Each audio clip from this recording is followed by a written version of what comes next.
შუახევის სპორტულ ცენტრში ფარმაციის დოქტორისა და პროფესორი ზურაბ გორგილაძის პრემიის ლაურეატის ბიზნესმენისა და ქველმოქმედის ვლადიმერ მახარაძის სახელობის ტრადიციული ღია ტურნირი გაიმართა ქართულ ჭიედაობაში.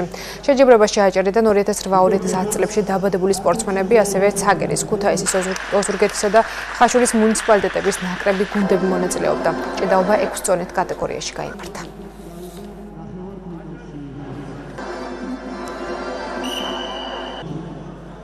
გამორჩეულია ბატონ ვლადიმერ მახარაძის ღვაწლი აჭარის ქართული ჭიდაობის ფედერაციის ამდენწლიან საქმიანობაში, ის როგორც თავის დროზე ვიცე-პრეზიდენტი ფედერაციის და შემდგომშიც როგორც რიგითი მოქალაქე აქტიურად ფინანსურად განსაკუთრებით გვერდში ედგა ფედერაციას და ერთ მაგალითს გეტყვით, როცა ფედერაციის ფინანსური მდგომარეობა და ბიუჯეტი ძალიან მწირი იყო, ბატონმა ვლადიმერმა თავის მხრებზე აიღო იმ წარმატებულ სპორტსმენთა მატერიალური წახალისების საქმე, რომლებიც ნელ-ნელა ფეხს იდგამდნენ ქართულ ჭიდაობაში. ეს არის ჩემი მოგზალებული წვრილის დიდი აღიარება, მაგრამ ამის მიზანი არის არა მარტო ქართული ჭიდაობის პოპულარიზაცია, არამედ რაც შეიძლება მეტი ადამიანი მონაწილეობდეს, мотивация ქონდეს ახალგაზრდებს, ვინც კი რაიმეს კარგს გააკეთებს, უნდა იცოდეს, რომ ის დაუფასდება აუცილებლად და სწორედ ჩემი მოგზალებული წვლის დაფასება დღევანდელი ტურნირი. ასპარეზობს 60 კილოგრამ კატეგორიაში,